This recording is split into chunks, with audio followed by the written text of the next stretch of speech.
Hey, what's going on, everybody? I'm David Avalon. I'm here with Robert Drysdale for another edition of the Breaking the Guard podcast. Robert's actually got a early morning flight coming up, right? Yes. I'm off to San Francisco in a few. And I'm excited. You know, I get it similar life. It was a dream, as in, like, when you think about it, you're getting paid to travel and do jiu-jitsu. Like, I can't think of a better job. It's still exhausting, though. Like, sometimes, this is an easy trip because it's close. Yeah. But, there are times where I had to fly to, like, Perth in Australia. Like a 30-hour, it's a 32, I think the record is like 33, actually, Jesus. to get there. With all the layovers. And, by the time you adjust, it's time to come back. So you're jet lagged the whole time. And it's fun, but it's still exhausting. So it's not like, I think people see pictures online, and they create all these assumptions that, it's a vacation, like a little break. It's far from a break. One time I was in Europe and I hit 17 cities in 21 days. Yeah, you were telling us about the other time when your trip to Poland, going back and forth. Oh, it's insane, man. A lot of people they look at people and they're jet setting and all that, but there's a lot of work behind it. And then being in the air is exhausting. Being in the air is exhausting. The part that kills me, Dave, I'm sure you can relate, is that people don't care that you're jet lagged, that you're hungry, that you've been traveling for the last 2 weeks. Not everyone, but they're constantly trying to test you. That's their ADCC, that's their world championship. Bro, I'm here to teach you, man. I don't feel like competing. And it doesn't happen a lot, but every now and then there's always that one guy that, he wants to test himself, and you're like his measuring. When you're rolling and I'm here to teach you, man. I'm not, and they assume that you're Jesus because you're supposed to be a superhero all the time. And I really don't feel like going to war right now. I just landed, But that part gets to you too. But overall, man, it's an amazing job. I can't complain. Yeah, that's why I stopped doing roles in seminars for that reason. Because I remember I was teaching a seminar, and I used to roll all the time. And just like everybody does. And I had this one kid who was a wrestler, and he just started spazzing, and he literally just threw an elbow from inside my guard and cut me open. In the seminar. And then I armbarred him pretty viciously right afterwards, but I already lost. Yeah, I got a cut. Of course, you can't win. Leaving, you can't win. Yeah, so I'm like, you know what? I'll save the roles for another time. I have a story. I remember when I first started teaching seminars, right before I started teaching seminars, I heard this story of Rickson Gracie tapping everyone at the seminar. So you go to the seminar, he made everyone tap. In my head, I don't know why I believe like that. First of all, when you think about it, if you get a bunch of people that don't train jiu-jitsu, that's not impressive. Yeah. When they train jiu-jitsu, the better they get, it gets very difficult, But in my head, I'm going, this is what you're supposed to do. That's what you do at the seminar. You're supposed to make everyone tap, right? Yeah. So the first few seminars I taught, for the first year maybe, really, I'm like, I go to seminars and be like 40, 50 people at the seminar. I had to roll with every single one of them at the end. I make every single one of them tap. And then by that time I was done, like a marathon. I'm exhausted, right? And I remember one time we were at ADCC. It would have been 2007, maybe 9. Okay. Can't remember. We're sitting around on a table, a bunch of black belts, right? We're just chatting about the seminar conversation came up. And they're like, yeah, man, it's hard to traveling, yada, yada, just talking seminars, right? And then I go like this. Yeah, the worst part is having to roll with everyone at the end. And everyone just stopped and looked at me like, wait, what? And I'm like, yeah, the worst part is having to roll with everyone at the end of the seminar. He's like, what, you're rolling with everyone? Are you crazy? You're out of your mind. And I realized, I think I was the only person that was doing that. And that was it. I stopped that after that. But now, I'll pick 2-3 guys. Yeah. I'll let the instructor pick 2-3 guys for me to roll with. And it's as much as I'm going. I'm not looking for a marathon when I land. Yeah, I think the last one I can remember doing that with, where I was rolling with everybody, was in North Carolina. I think it was CTA, BJJ or something like that. And I was making short work of everybody, but then I faced this one kid who was really little. But he was one of those super flexible, Gumby, and he had a lot of spirit. And I'm trying not to muscle, but at the same time, the kid was good. I think he was a high purple and whatnot. And it took me a good 10 minutes to put this guy away. I'm like, I know you have to, and then it's one of those things too. You're not yourself too, because you're not, you're not walking in there with that mindset. You're just there because a lot of times, I've been around rooms with black belts that I looked up to when I was coming up, and I just wanted to roll with them just to say that I rolled with them. Right. I'm not looking to beat them. I remember one time I was cornering for way back in the day when I first moved to Vegas. IFL and Sergio Pena was cornering someone that day too. We were in the same room, like the day before, right? The fighters were breaking a sweat. I'm like, Sergio Pena can roll with me. Yeah. He's like, yeah, sure. He was very friendly, and I just wanted to roll with him because I wanted to have the honor of rolling with him. Correct, yeah. Not because I'm trying to, trying to prove to yourself prove a and beat point, him. And I remember one time I was in Abu Dhabi with Hinzo over there, and I wanted to roll. I didn't because I didn't want to be disrespectful. We were at the same time, and I really wanted to roll with Hinzo. Not because I'm trying, like the same thing, I just wanted, but it just didn't happen. And I get that part. I think that's cool, but of course. All these guys come and want to try to go to war with you, and it's like, man, it's just not the right time. Yeah, come to Vegas. Come to Vegas. Spend a week with us in Vegas, and we'll have that war. For sure, and I think this translates well because this is talking about essentially the mindset that certain people have coming in, and that's what we wanted to take some time to talk about today. I know we have touched on it quite a bit, but we've never really gone to depth. So I think this would be a good time to go into the mindset that you should be coming into training and how to approach it. Because as we talked about with Mikey, you had mentioned aggression, right? And like you were saying, a lot of people just expect that they're going to train one way, which is usually like people love to flow roll and mess around, and then they're going to competition and become an animal. Yeah, and it's like, no, it doesn't work that way, right? You are what you train at. So I guess how would you train aggression? Like how do you, because it definitely is something a behavior you have to learn. Yeah. You can't it's a skill. Yeah, exactly. It's a skill. You have to be able to learn how to push yourself and attack.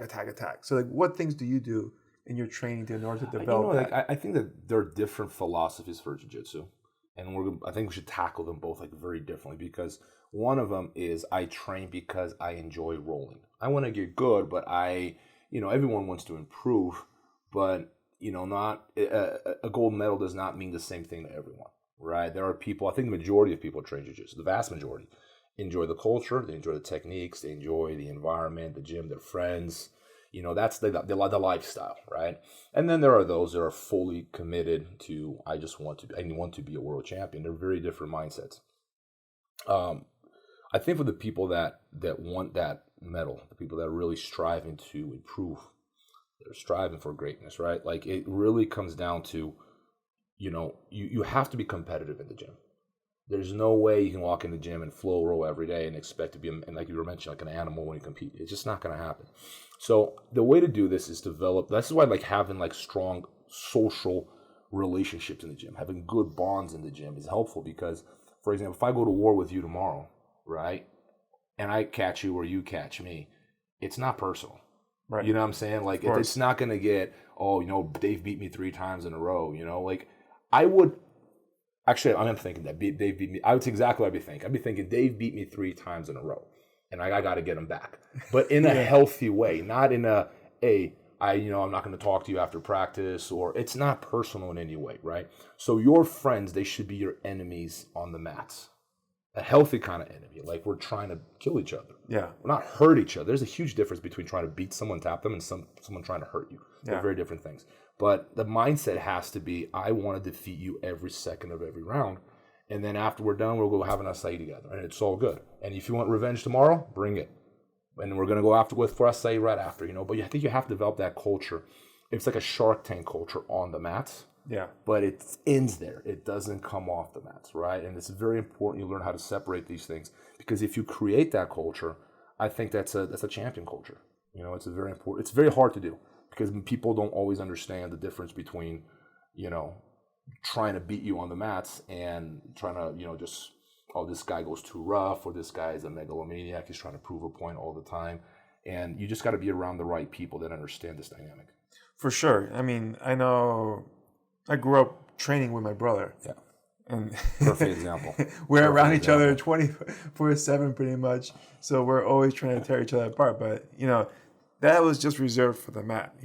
We never had beef that spilled off of a hard roll. As soon as it's over, it's over. Yeah. You know what I mean? And like you said, it's like I guess you would call it like a friendly rivalry, right? Yeah. Where, whenever we competed, we were trying to rip each other's heads off, but we never try to hurt each other. Yeah. And if anybody did get hurt, or someone said, "Oh, wait," I'm like, okay, you didn't want to injure anybody.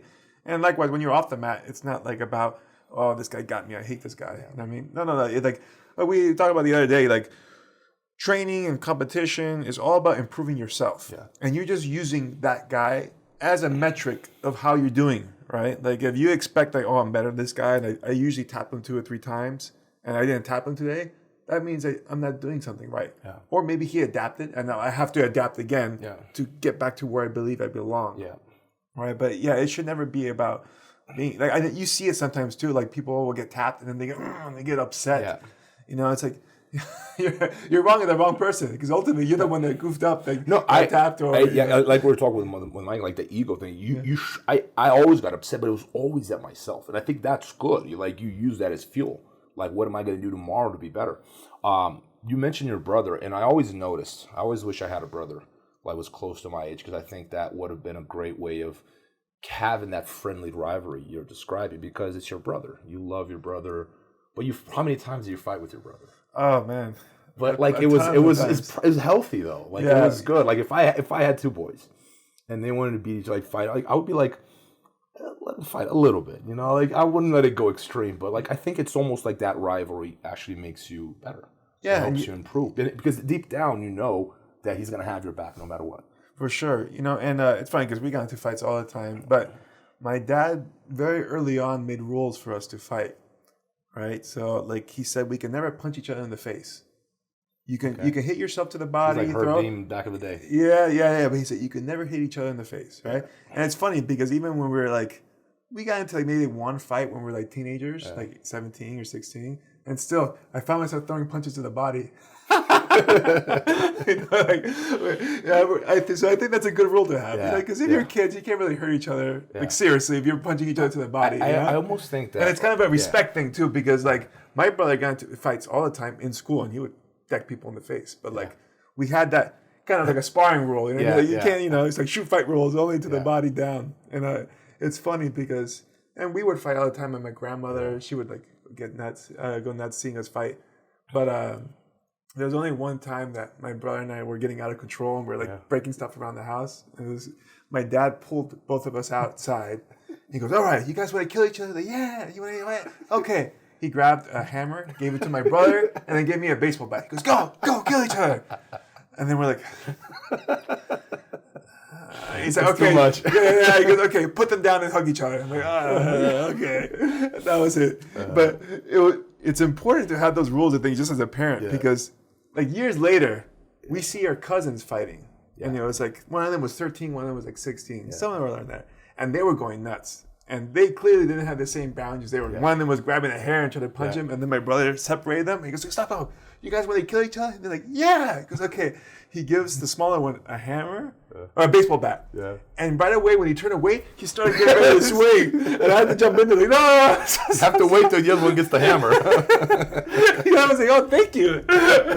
I'm like, "Marcus, you're crazy. Not everybody has those boundaries like we do." Yeah. This kid would have split this guy's head open. No, but I think that some of that is really healthy, because it shows you that, like you that rivalry is really how you see so many guys in so many sports, when the two brothers, like twin brothers, and they grow up competing against each other, they both excel. Oh yeah. It's because I actually think they have that kind of you need training partners like that, the ones you can have that friendly rivalry with. And I had those rivalries with I remember like Damian Maia used to do this back in the day, and I thought he was doing it to piss me off. I don't know why he would, but like it worked. But like sometimes I'd be training and like he'd sweep me, and he'd look up and go like this. That was 2 points, and then keep rolling. And I'm like, "What is that, man?" Like, I never seen that before. I'm like, "Oh yeah, 2 points. Okay, so I get him back, and that was 2 points." And I keep going, but like it was very, very. There was a lot of aggression. It was war, but it was 100% on the mats.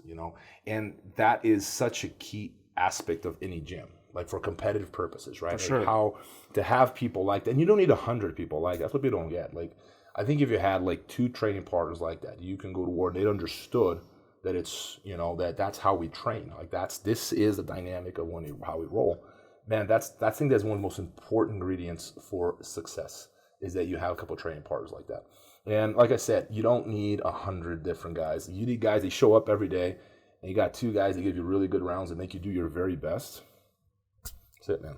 And there's a level of trust that comes with that, right? And I think some people they don't want to go to war with somebody because they're scared they're going to get hurt, or that guy doesn't know how to control themselves, or maybe they don't trust themselves that they can push themselves hard enough to be competitive.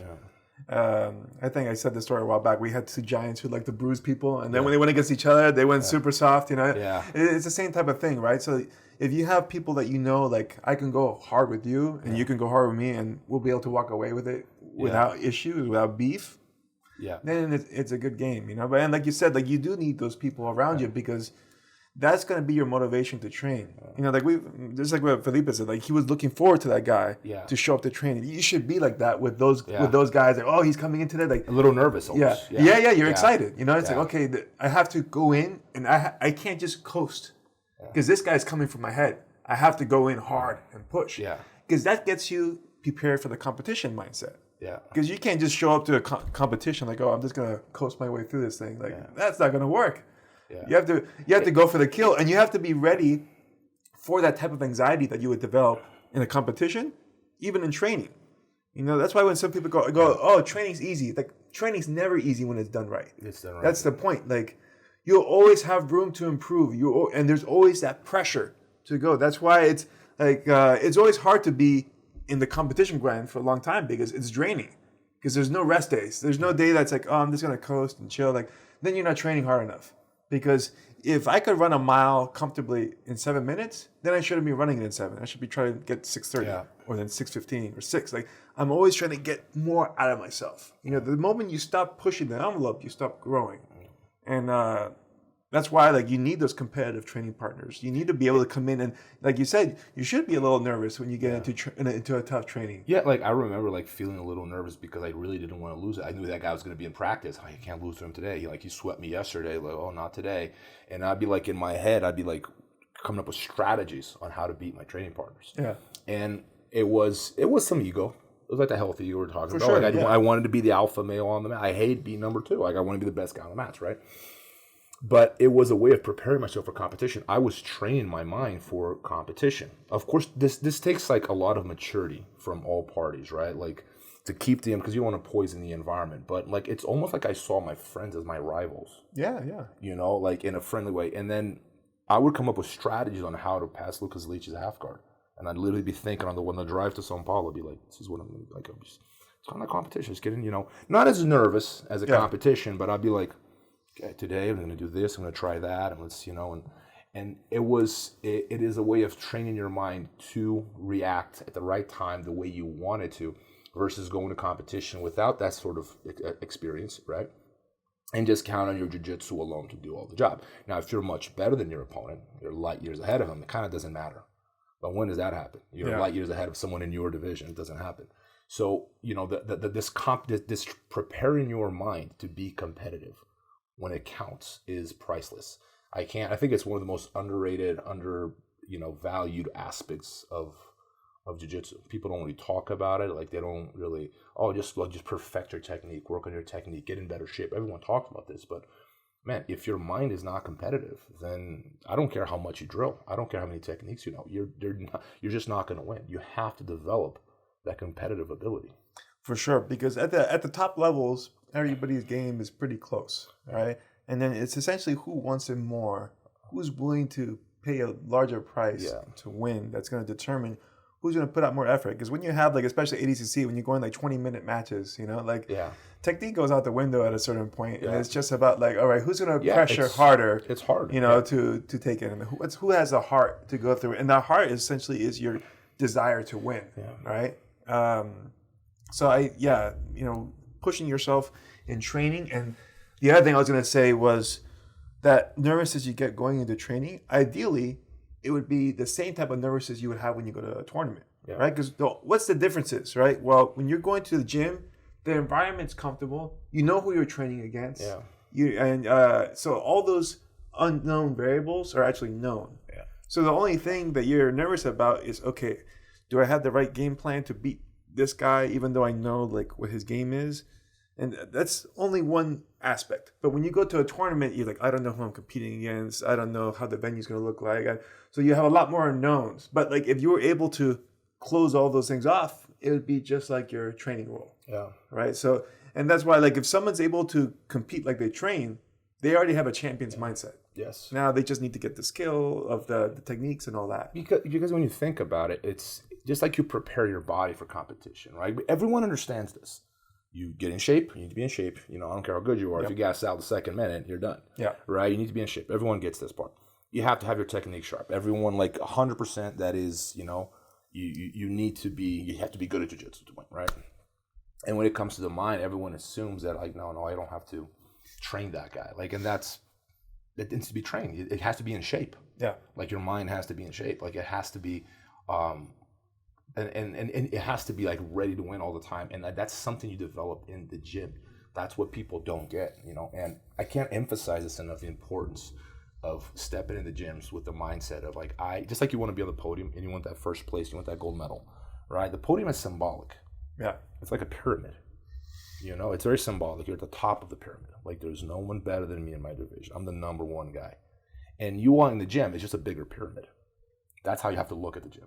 Yeah. It's a bigger pyramid. More people, not 3 people, 4 people on the podium. There's 100 people in the gym, right? I want to be the top guy. I'm not content with being at the bottom of the pyramid. You know, so in my head, I had this vivid image in my head of like beating the best guy in the gym in my head. Like, I'd drive to the gym, I'd be like, who's the best guy in the gym? That's the guy I'm gotta beat.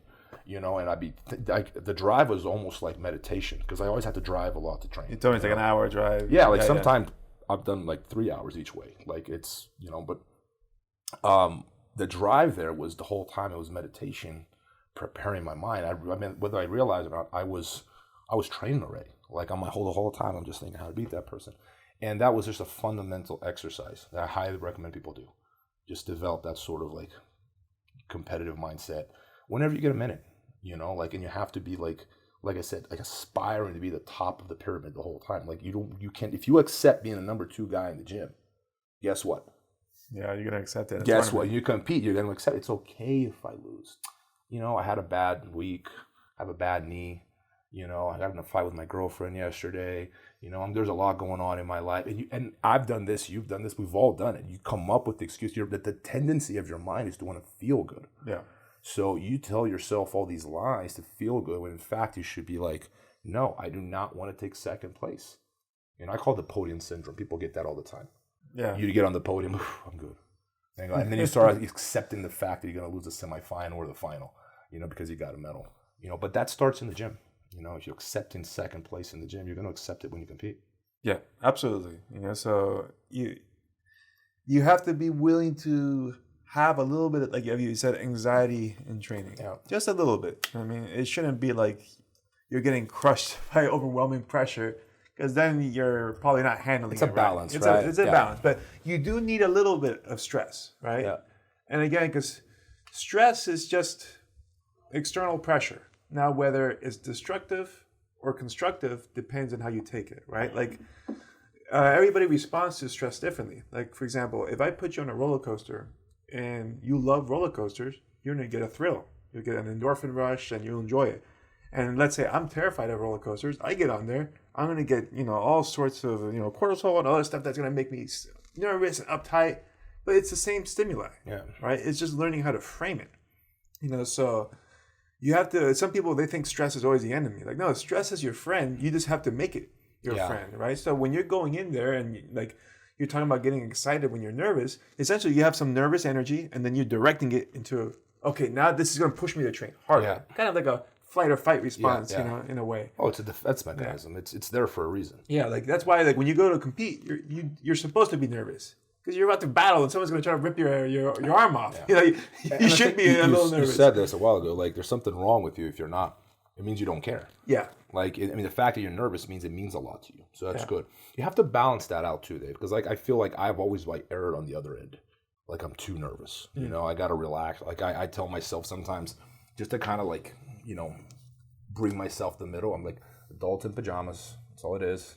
World peace does not depend on me winning a jiu-jitsu match. There's more important things going on in the world, and you know, life goes on if I lose. And it's because that was like me. Sounds like I'm contradicting myself, because like I was like so worried about losing that it actually harmed me a lot of ways because it was too nervous. Right? You have to bring yourself back down and go like, hey, you know, just to kind of like balance that, because you do need to be nervous. You want to be stressed, you know, not overly stressed. And I think that I truly believe this, like going back to the training aspect of it, like the drive to São Paulo or whatever was a way of like learning how to deal with that stress. You start, because like Mikey did the best. He goes like this, yeah, you get angry, nervous, whatever, you just put it aside. It makes it sound so easy, right? Yeah. But like it's kind of what you have to do. Like you're going to be stressed, and it's there for a reason, but you control it. You're in charge of what you do with that stress versus letting it control you.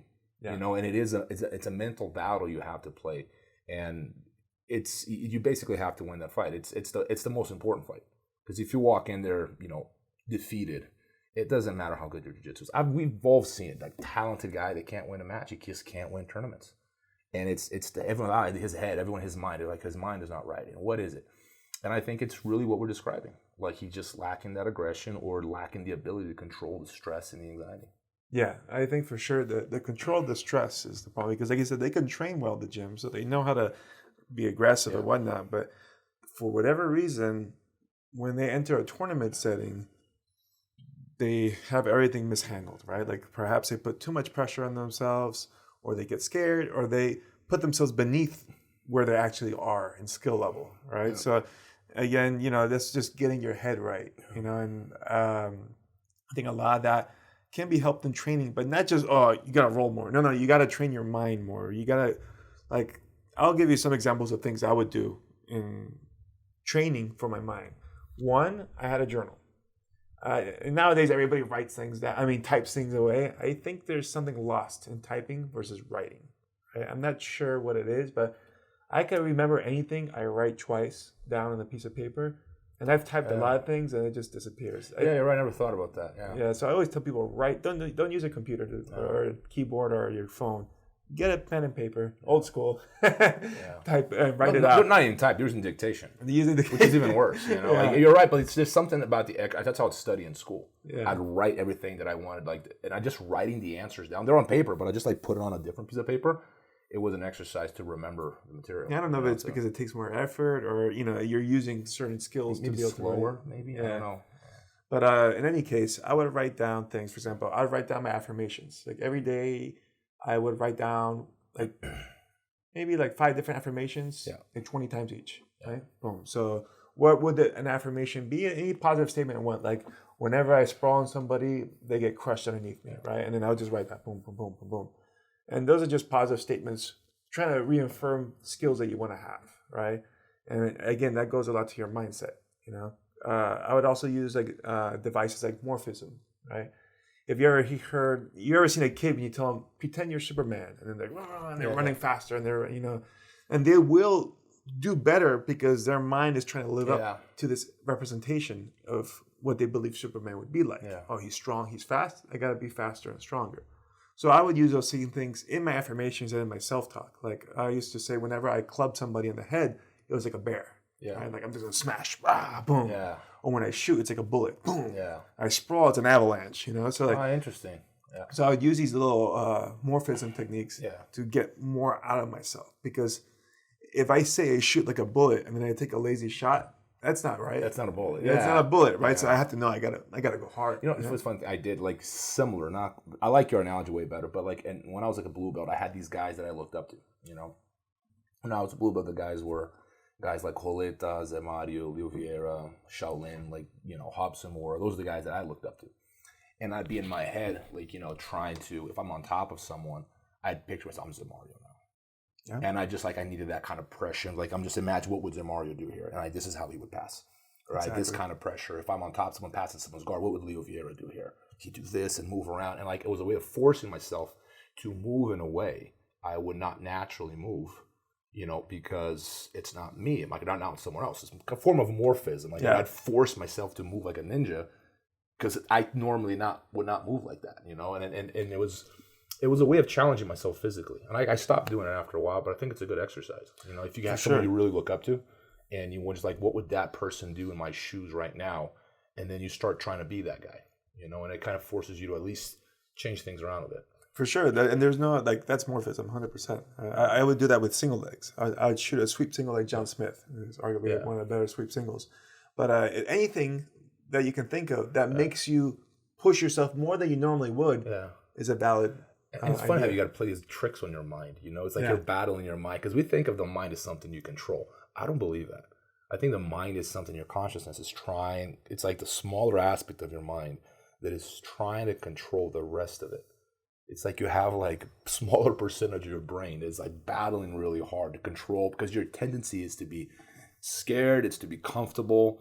It's to be, you know, like we lean towards these things, and you have to train your mind to force it to defeat that other part, you know, the part Right. that's like negative, or, you know, I just want to, you know, have a good time and not necessarily get better, yada, yada.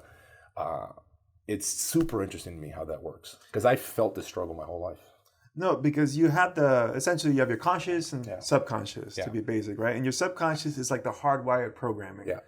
Right. So usually like an animal. Autopilot software that kind of runs on its own. Yeah. Right? And then so your conscious has a much harder time getting through messages to the subconscious because the subconscious is essentially a lot of blueprint. it is programmed yeah. before you even had a chance to put any input. Yeah. You're just by, you know, genetics, your instinct, and then your parents when you're a little kid. So like by the time you're a grown man, a lot of it's already in there.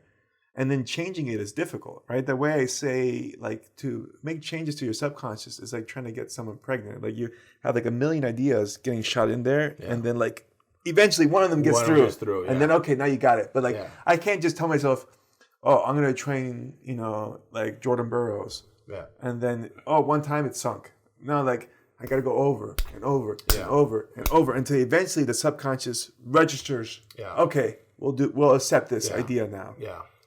But it's difficult. But because it's a battle. It's a battle because a lot of like our programming is for self-preservation, which generally makes you a coward, right? Like animals are mostly cowards. Natural selection does not care about jiu-jitsu. Like Right. jiu-jitsu is something we care about. No, like if you look at lions, do lions hunt the largest antelope or water buffalo? No, they go for the baby that's sick with a limp, right? Yeah, of course. Because they know if I go after the strongest one, there's a good likelihood I get hurt. And if I get hurt, there's no hospitals in the Sahara. You know, I'm dead. Yeah. So I got to be very conservative with my hunting selection, right? So we're the same way. We don't look to pick, like, that's why bullies don't pick up, you know, another big kid. They pick the weak kid that's alone and isolated because that's easy prey, right? So you have to combat essentially tens to hundreds of thousands of years of evolution and instinct and self-preservation to become brave and to become courageous, you know? It's very unnatural. You know, so that's why it is unnatural. Yeah. It's I'm glad you put it that way because it's exactly how I feel about it. Yeah. The natural is preservation. Yeah. You know? And like that's why like in, you know, animals, there's one alpha male. There's not 100 alpha males. Right? It's difficult to be in that spot. And there's a few that contend for it, and then one is able to maintain top and it's funny, no matter how hard you try, like this blueprint you're describing, it's there. Yeah. It's you can't like, oh, I'm just gonna rewrite my blueprint. I'm like, no, there's certain things that are just there. You know, and then you have to try to rewrite some things that you don't want because you're trying to do something that is not something that's in your programming, which is it's in your program you want to be the best, but not necessarily, you know, not necessarily like jujitsu. Yeah. You know, like it's your mind is constantly it wants to be the best, but it doesn't necessarily have the tools for that because you're always leaning towards comfort. I think that's where your consciousness comes in and it goes, what do we have to modify to shape myself as the champion that my consciousness wants to be? Because your unconscious wants to be the alpha male, but it gives you all the wrong tools, I feel like, for jiu-jitsu at least, because you're right, like we are scared. You know, we are like, you know, we do seek comfort, like naturally, instinctively, like we lean towards the easy route. Like people prefer to train with the easy training part and the easy prey. Right. And you have to kind of like force yourself to like, who's the best guy in the gym? You know, that's the guy that sucks to train with, but that's the guy I need to train with the most. You know, that's where the bar is, right? Yeah, that's kind of another thing with your mind. It rather avoid pain than seek pleasure. All right. This is a commonly understood thing. So like that's why some people motivate themselves what you consider like negatively. Yeah. Because that works better generally than saying like, if I gave you the choice, Robert, you could either win $10 million if you do this crazy suicide mission, or I kill your whole family. Yeah. Right? Which is a stronger motivation. Obviously, not losing your whole family, right? Depends. You really, some people don't like their families. Oh, yeah, okay. Right? You get what I'm saying, right? So those mechanisms also happen to you. So when you just tell yourself, "Oh, I just want to be the world champion," Yeah. sometimes that isn't enough. Yeah. You know, you need to put yourself over. That's why, like, I forgot, was it that famous Ricardo Mayorga? He would give away all of his money when he would win his boxing fight. He was a famous boxer, right? And he said because he couldn't fight if he wasn't hungry. If he had too much money, he was comfortable. Why am I fighting? Wow, that's legit, man. Right, so he actually donated his didn't money know to the town that he lived in. He would put That's like light legit. poles and all that because he would make himself broke so that every fight he would come into. I actually believe there's something about that. It's not that the finances do change you because you do become more comfortable. Not just in jiu-jitsu, it's about anything. Yeah. I think that the guy who's hungriest is the guy that's like, you know, he's got absolutely nothing. Again, and that's You what, know, like, we and talked it- about that. Why yeah. it's hard to be the champ because you got everything technically, right? Yeah. So now, like, what are you hungry for? Yeah. And so you have to be very ambitious in your goals. You know, I'm going to set a record for most title defenders, or Yeah. you know, so it's tricky. But yeah, if you're hungry, you have everything to prove, right? Yeah, That's exactly, why, like, yeah. hungry lions take desperate measures. And I think you it's know? not just financial too; it's recognition. Yeah. I think it's recognition. I think this is why I've always the whole thing about having like child celebrities or like, you know, like 9-year-olds or jiu-jitsu superstars. I know parents think they're doing the best for their kids. I think it's a horrible idea. You know, I just don't. I think that it's one of those things where you have to make them earn it, and in 9 you haven't earned it. Yeah. You haven't earned it at 9. I don't care how good you are. You know, and then what that does is it backfires because by the time they're 18, they've experienced so much of that. They're going, been there, done that. In their minds, you know, I'm awesome. I keep trying. I'm awesome. You know, and I think there's something about, I don't know the money, but like the recognition too, because we strive for these things. Everyone wants to be recognized. Everyone wants to get rich. If these things are handed to you too easily, right, it's easy to lose motivation. For sure. You know, I think that one, it's not the only thing. It's not the only factor going on. There's a lot more going on. Obviously, those should not be your sole motivations, obviously, but they are motivations. People like to be recognized. They like to be acknowledged. And as a child, if you get that too soon or with too little effort, I think by the time they're 18, they're done. You know, and I see this a lot of like the guys that are coming up, like guys you don't like. It's almost like the quiet guy always goes further. I think one reason why is because they don't get that because they're quiet. But if you look at like the most humble guys in jiu-jitsu, the ones that I think there's a lot of things going on, but like they've achieved a lot because they never quite got the same recognition that some guys get when they're purple belts. Sure. And that's like, it's almost like, ooh, that's not good for you, buddy. That's not good for you because you're gonna lose some steam now. You know? Yeah, you made too much of a deal on a relatively small. Yeah, it was. If accomplishment. if it's not, it's the you lose motivation if it's handed too easy. Is what I'm saying. Yeah. No, for sure. But like, we all seek fame, money, You're human. because There's something wrong with you. because essentially we all seek power, and these are just different manifestations of power. Like money is just a physical manifestation of power, right? Yeah. You know, fame is essentially social power. Yeah. Because ultimately, why do you want power? Because you want to be able to influence people and control them. So fame is one way of doing that. Money is obviously another way. Yeah. And then like the crude way, which caveman style was just brute force, right? Like if I was the biggest, strongest guy, I had the most power, literally, right? Yeah. But yeah, we definitely made it more complicated now because now there's all these social types of power. Many layers. Yeah, now power is you have 100 million people following you on Instagram. And it's changing all the time. But there's a common thread there. And the common thread is that what's in the back of your mind telling you to be. And when you think about it, like, you know, leaving jiu-jitsu competition aside, just thinking from a purely an observer and a rational perspective, you know, there's no what's really the point of being better than the guy next to you on the grand scheme of things. So if you remove competition, all that, like forget about jiu-jitsu medals, all that, like there's no real point, you know. It's just this is just I always tell okay. You're the top of the pyramid. Okay, you know it does. The when you really put it down like that, is like there's no point in being better than everyone else. I mean, what's the point? There's no point. No, you're absolutely right. That's why I tell people like, if your martial arts experience is just about being the the best fighter in the room, you're missing out on a large experience because you understand you have to explain to somebody, oh, I spent my whole life just pursuing being able to punch someone in the face harder. Like you're just a big monkey now. Yeah. Right? No, exactly. You're a a talking gorilla. Yeah. So like there's got to be more to it, right? Yeah. But for sure, I think being able to understand that kind of centers you as well, right? Like you have to be I think humility is a huge part of the martial arts, and sometimes people lose it. I think particularly now where there is money in being just a pure athlete versus what I would consider being like a martial artist. Yeah. I think there's a difference. I call it a difference between being a fighter and being a martial artist. Yeah, very different things. A fighter is more of just an athlete. They haven't really encompassed the mindset of being a martial artist, the humility, all the virtues of it. You know what I mean? And nowadays you can get by with that. And you're like, that's like the coach that says, okay, you don't need to learn jiu-jitsu, just sprawl and you'll be able to, stand and bang. And they learn just a very limited skill set, just enough combined with that athleticism and their will to win that they can go far, right? But they're missing a huge part of the journey, right? And I feel it kind of it limits the growth of the martial arts movement because now people are associating being the fighter, versus being a martial artist. And I think the most important part of the martial arts is not, like you said, the physical aspect of it, but the mental aspect. Yeah. Because the mental aspect translates to everything in your life. Yeah. I can't punch my kick my way through an office. Yeah. Right? It's not going to work. Yeah. So, and like even just being competitive is something that helps you. Yeah. Like I talked about it with Mikey. Like when I was in school, I used the same competitive mindset. I'm going to beat every student here. I'm going to outwork them. I'm going to outstudy them, and I'm going to be the best student. Yeah.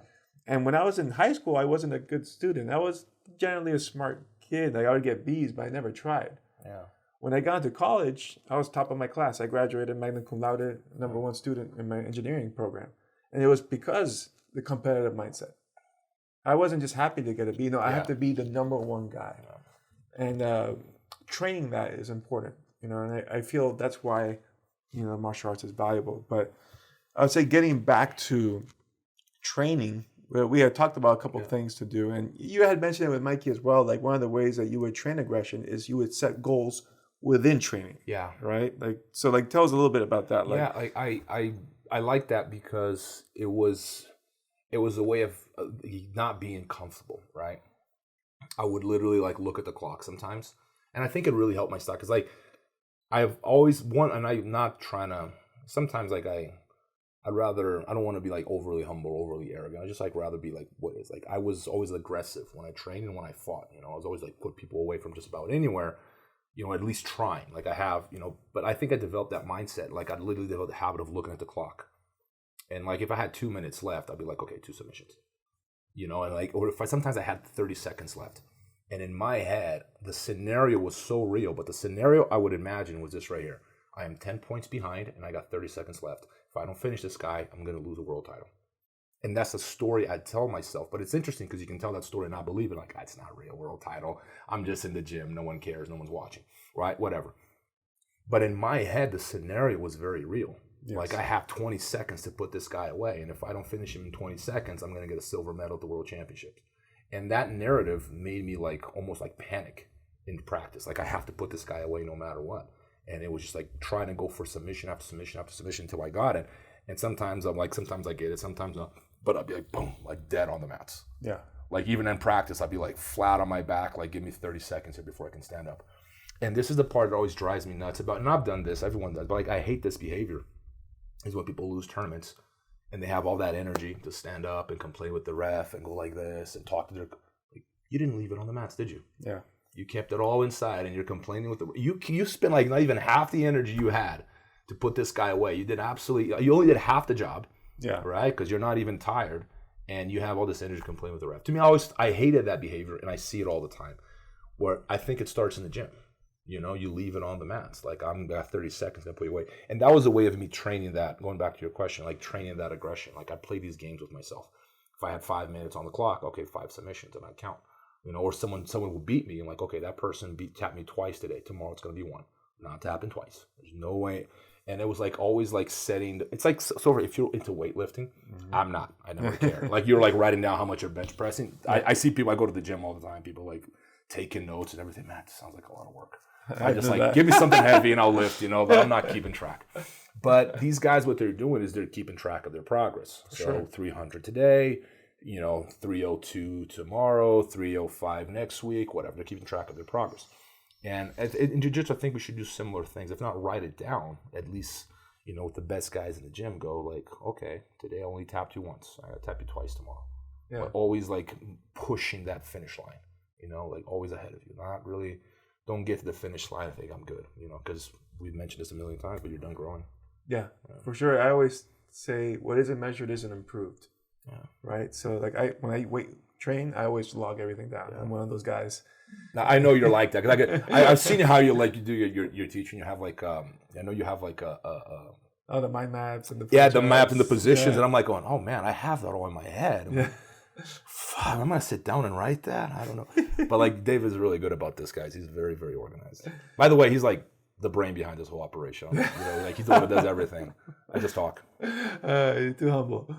You see, that's what we're talking about, humility, right? Yeah. So, I always plot everything down. I measure things. So what you're saying with setting goals and training is such a good device. I think a lot of people, if you're not doing that, this is an easy lesson to learn that you can take right now because it's very important because, like I said, I feel the problem with most people, they just go to train and they're just trying to survive.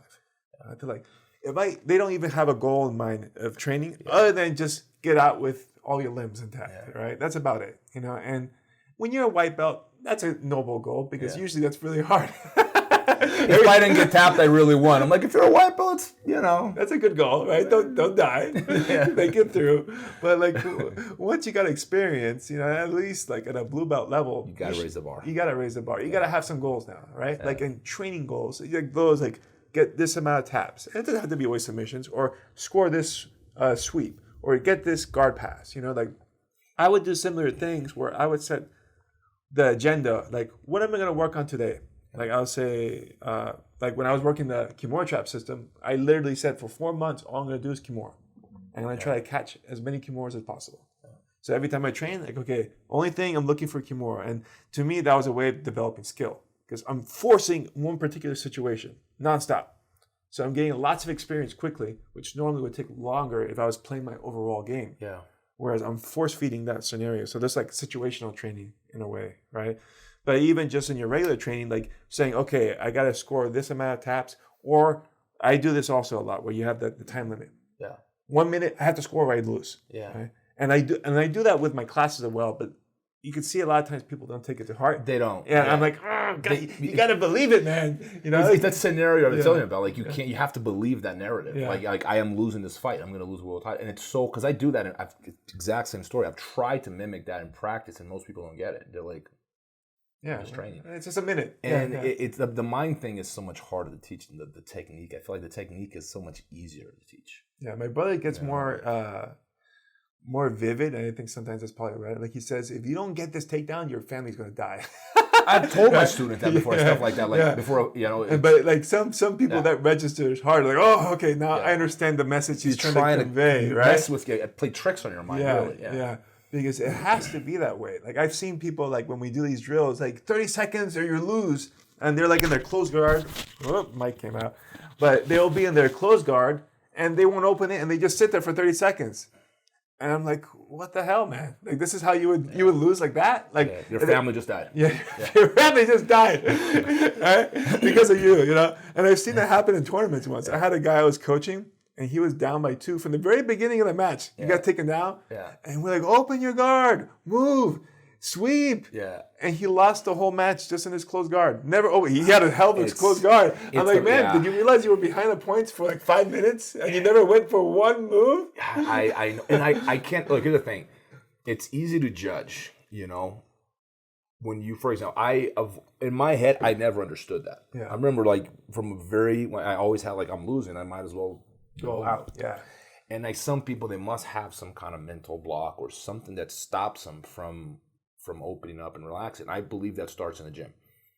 So if you have that mindset where like I just freeze when I compete, I get this all the time. Like, Rob, I just freeze when I compete. Like I just can't move forward. Like I just don't pass. I don't know what happens. I know the techniques, but I just can't do them, And I think that if you have that sort of block, that's not good, you know. Yeah, definitely. But sometimes, you know, like you use what you got, man. Yeah. You don't get to choose the color of your hair, you know. You don't get to choose. Like, there are all these things about ourselves that we don't get to choose, man. So you just work with what you have, and you can improve on them. So one thing I'd recommend is going back. We've been saying the whole podcast is you start in the gym. Like, what are you going to do in the gym? Start with the guy that you know you can beat. Maybe not the best guy, but like start somewhere where you're actually always making progress. Because it's fine to start down here, and whatever that you're trying to improve on. As long as what? Moving up. You're moving up, you know, and it starts in practice. That's what people don't get. They think it starts in competition. Yeah. Competition is the display of what you've been practicing technically, physically, and mentally. Yeah, if you're not, I think especially those time drills are so important, because if you can't push yourself in training to go hard for 30 seconds, like you're going to lose, you're not going to do it when you're competing. You'll be like that student of mine that just kept in his close guard the whole time, right? And I think a lot of that is they think it could be worse. Yeah. Right? Like, oh, imagine if, I think I'd call this losing gracefully. They think, oh, you know, I'd rather lose by an advantage than lose by getting armbarred, right? And to me, there's no difference. A loss is a loss. Like, I would lose with no grace. Yeah. I mean, once the match is over, I shake hands and all that. But like in that match, I can't lose face. Oh, no, I got a better way. It's the same thing. It goes like this. It just drives me crazy. How I lost to the guy who won the whole division. And I'm like, okay, it means he's probably the best guy in the division. Yeah. But in my head, I always thought in mind, like, if I lose to you, I want you to be so tired. I'm going to give you such hell. I want to make sure you don't win your next match. Exactly. I would be more proud of the guy being so exhausted and losing his next match than the guy just, like, you know, killing everyone in the division. Because in my head, it's going, well, I didn't really work him, did I? I didn't do that much to him. But you're right about this mindset. People have that. And I've suffered this before. Like, if I'm going to lose, I'm going to lose by one advantage, you know? Yeah. And grand scheme of things, it doesn't make a difference. Yeah, because then that means you conserve some energy then, or you didn't take calculated risks because you thought like, oh no, I'm going to lose worse. It's not, and really what it is too is, and I've made this mistake before, where you're more worried about what your friends and people around you are going to say, like, oh, Rob got demolished, versus Rob lost a really close fight. Yeah. And I think it's like the social pressure in a way getting to you when it shouldn't, right? You shouldn't let that get to you. You should be competing for yourself. But if you're watching other people around you and they're judging you, and you go like, well, if I lose by one advantage, it's not as bad. Yeah, and especially if it's the guy who won the whole thing. Oh, yeah, it's not bad at all. That means like it could have been me winning. You know, we were so close. Yeah. And it's like it's a tale you tell yourself. And it might be true sometimes. Like sometimes the final is the first match. You know, but you know, I think most of the time that's a tale people tell themselves, or we tell ourselves to feel better. To feel better, yeah. Yeah, no, like I always went out on my sword, and that same kind of mentality where it's like I might lose, but he's gonna remember this match, and he's not gonna remember it kindly, right? Yeah. Like my brother had this thing when he was wrestling, he would headbutt that crap out of people. Yeah. And he had this big old head in high school. They used to call him Mr. Lollipop because he was like stick figure and just a giant head. That was me. Yeah. And he would be like ramming people and whatnot. And he would lose matches sometimes, but the guy would be broken nose, bleeding and stuff like that. He's like, well, you remember me. You remember me. Like you want to be one of those guys where like you can't put them away easy because they're there to fight, you know, and do damage. Yeah. You know, so like I remember when I would compete at the end, like if I was losing, I'd be doing like flying arm bars and flying triangles. Yeah. Things I have no business doing as a bigger guy, but like I gotta do something. I'm not gonna sit down and lose. Create. Yeah. I tell my students this all the time, some advice, you know, whoever's listening. The first minute of the match, or not to say the first minute, it's a little arbitrary, but like the first encounter, that first contact, is very important strategically. You know, it's very important because it sets the tone for the rest of the match, right? Like in the lightweight division, like if I get to pull guard before you do, that's half the win right there. Yeah. You know, so, but I always tell myself the end of the match, whether it's the last minute, the last 2 minutes, is the most important part of the match because that's when your opponent is most dangerous. He's a cornered animal. Yeah. That's the guy that never went for a flying armbar before, right? You describe like you normally don't jump for flying armbars, but like if you got 30 seconds left and you're losing, you're going to jump for a flying armbar if the opportunity presents itself. That's when he's going to go for that footlock he never goes for. That's when he's going to be overly aggressive. Ironically, the person who is winning a lot of times is looking at the clock almost 30 seconds, and they start relaxing. They coast, yeah. And that's why so many times in jiu-jitsu you see that happen, right? The very last 30 seconds, minute, you know, or 10 seconds sometimes there's a reverse of the score. And I think it has to do with the mind more than anything. This guy that's behind, he's like second, right by the finish line. He is sprinting to the finish line. Whereas this guy that's in front is going, oh, the finish line is right here. I'm almost there. Yeah. I can kind of slow down a little bit. I'm going to win. And they get passed in the last second. And I see this time after time after time again. And, you know, some advice, the last minute, you got to stay sharp. It's like that's like when your opponent is most dangerous. Do not put your guard down. Do not, you know, run slower just because you got 30 seconds left. Correct. You got to keep fighting. You know, like when we do the same drills, even if you're saying like 30 seconds, you know, maybe 30 seconds you're winning, but you got to stay winning, right? And I think a lot of times when you said people, they shift their mindset. They think, oh, now I play super conservative and I change what I've been doing, even though that's been working for the past like 5-6 minutes. And what you've done now is that you've moved back, eased the pressure off the guy, and now you're giving him room to work. Like to me, like whether it's 5 minutes or, you know, 30 seconds left, I'm playing the same game that's been working the whole time. Actually, I always worked in the reverse. Like when there was 30 seconds left, I was looking for the finish. Yeah. I'm like, okay, now it's time to end this thing. I don't want him to get out of here. Yeah. You know? You stay aggressive. Which is your best defense. Right. You know, because the other guy has to be forced to defend or whatnot. Now he's got to worry about two things, attacking and defending. Whereas, but if you stop attacking, he's only got one thing on his mind. It's almost like you make it easier on him. Like you actually have to keep attacking. The thing is, I know everyone, like it's let's say BJJ matches 10 minutes, right? Black belt level, whatever. It's physically hard. Like towards the end there, you're tired. Yeah. Unless you're like Buchecha has that ability to explode like it's the first minute in the match with like 20 seconds left. I'm like, who does that, man? You know, but some people have, but like it's normally you're very tired. So it's normal for you to want to slow down a little bit. But you it's not just the condition that kicks in here, Lord, your aggression, all that, but the mind has got to stay fighting the whole time. Sure. And I think at some point people start accepting it. Like, oh, it's almost over. It's almost over. You really got to like not have that mindset towards the end of the fight. Correct. Yeah, you gotta. Like, I think you said it best. Like, you have to stay aggressive the whole time. Yeah. You know, ideally, you're trying to get the win. You're trying to get the finish. Yeah. You know, but you can't ease off on the guy and give him room. If what you've been doing has been working the whole time, don't stop it. Yeah. Like, keep that pressure on that guy. Don't let him. Don't give him a window to try to counterattack or pull off a last minute Hail Mary. You know, and that all starts in the gym. I think, like you said, you have to have those drills, and like sometimes we'll do, like I said, we do situationals where we'll say, okay, this guy's up by 2, this guy's down by 2, go.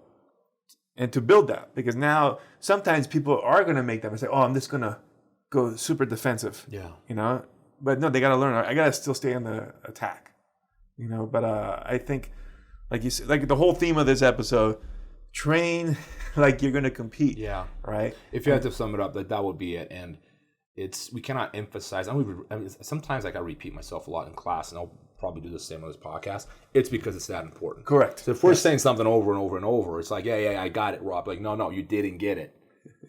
Listen to it again. You didn't get it. Because like our minds are like, it's like showing a technique to someone. My biggest peeve in jiu-jitsu. Yeah. They do the sweep once or twice. Like, yeah, I got it, coach. I'm like, no, you didn't. Do it on me. Yeah. Oh, I can't sweep you. Like, yeah, exactly. You don't have it yet. You don't have it. You know, like, you have to understand this lesson on a deeper level that is not, it's like on your conscience, that's easy. You tell yourself, okay, be competitive in the gym. But how do you get that message to the knucklehead in the back? Yeah. Right? The subconscious, that's so difficult to program. How do you, and I think it's what you said, it's like that repetition. Yeah. Like getting someone pregnant. You get like, one of them's going to make it through, it's going to get the message across, you know, like you have to, you know, you have to keep repeating that to yourself and visualizing it and training that and reminding yourself. It's like breaking a bad habit. How do you correct a really old and bad habit? Yeah. It's a difficult thing to do, but you have to fix that. You had mentioned this before, and I like the analogy a lot, which is the trail. Yeah. Right? Like, you know, the more you put yourself on this path, it becomes a road. It becomes cement with asphalt, right? Yeah. So like this is, you know, what we're doing. So if you're hearing a repeated theme, like it's for a reason. And you know, just like you were saying, like you learn a move once, it doesn't mean you learned it, right? It's like you read a book once, doesn't mean you know everything in the book. You have to keep rereading it. So hopefully these things are gonna get across to you, because they are very important, and they are what separates the common competitor versus the champion competitor. And I know we're a little short on time because Rob has to catch a flight. But I just want to do like a quick summary, real quick, of what we talked about, the little devices that we used, right? So I think for training purposes, one, you do want to have a competitive environment, right? You want to have those people that you can spar with and go hard and be competitive, try to win, right? And like I said, that shouldn't translate, like you were saying, off the mat, right? Yeah. You guys are And friends. it doesn't mean you're trying to hurt anyone. Yeah. Like you can actually be extremely competitive. Like when I train with you, I'm trying to beat you. Yeah. But I'm watching out for your health as much as I watch out for mine. Like sure. I have instances in my life where I'm not very proud of this, where like I was so angry that I couldn't beat this person that I actually hurt them at the end. Like I didn't have to. Like I've done this once, you know. Like I remember, like it's still guilty about it. I've been 10 years and I still think about it. I didn't have to hurt that guy. But like you don't. That's bad. Like you don't. You want to be competitive, but never. It's always watching out for your partner's health. For sure, you know? because and that's good because you need that guy. It's selfish, if anything. If not for your partner, for yourself. I always tell the guys, don't break your toys. Don't break exactly. Like you need this guy fresh on the mat to train with. So even for selfish reasons, not for altruistic reasons, watch out for your training partners. You know, and that I cannot emphasize enough how important it is to develop that trust. Because once we have that trust, we know we can clash every day, and it's not personal and it's not unhealthy. Yeah, you know, it's.